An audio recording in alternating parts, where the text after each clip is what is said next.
Alright guys, this is Adrian Cosette, same guy who plays songs on the guitar. Also work on cars and trucks, and I'm the musical mechanic or mechanical musician, whichever it is, I'm not sure. But anyway, I have to work on my Chevy Express van.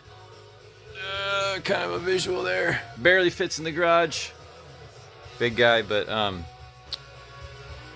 yeah, so I've been going over bumps and experiencing rattles, and I had checked everything out when I had a shop to have it on a lift, and I could not find anything loose, and I've noticed some play in the shocks, just kind of slow response.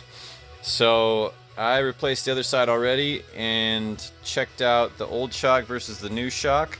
They're exactly the same part, KYB, which I think is usually a pretty good brand.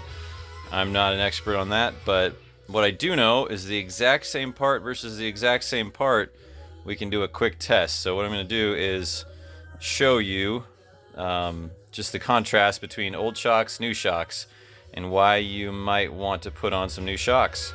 And I'm hoping that this kind of takes care of our over-the-bump rattles. We live on a bumpy road, so it's, yeah, constantly an issue. Anyway, let's test it out. See if we can do this. So old shock, compress it. Ugh, it's still stiff. Sorry, I'm not the best videographer. Okay, and then we're gonna hurry up and compress the new shock. Okay, we're gonna set those side by side, and it's a race to the finish. Which one is going to win? Can you see it? That new shock.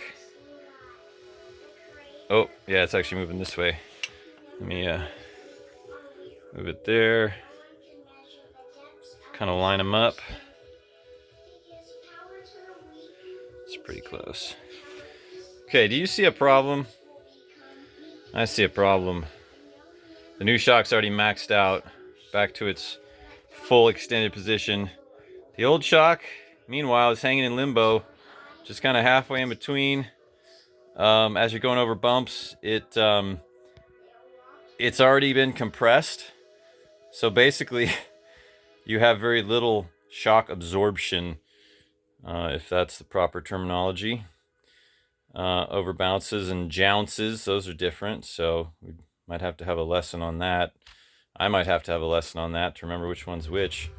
Anyway, 2005 Chevy Express shocks, not hard to do, not hard to get out. One nut on the top, this guy, and 2 bolts on the bottom, just rusty, so make sure you use some PB Blaster or equivalent. And here's kind of the tools. You gotta have a big wrench to grip right here as you're spinning this nut off. This thing spins, so you have to do that. And then you got your impact stuff to get the wheel off, little impact to get the nuts off. If you got power tools, use them, they're helpful. And yeah, we got the new stuff to replace all the rubber that gets kind of old and breaks down too, and you can have a little bit of looseness there too. But the main deal is that old shock is still not all the way out. So we're gonna test it out and let you know what I find.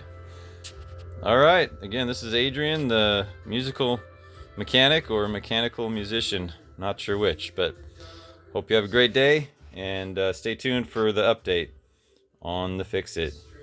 All right, take care, you guys. Bye.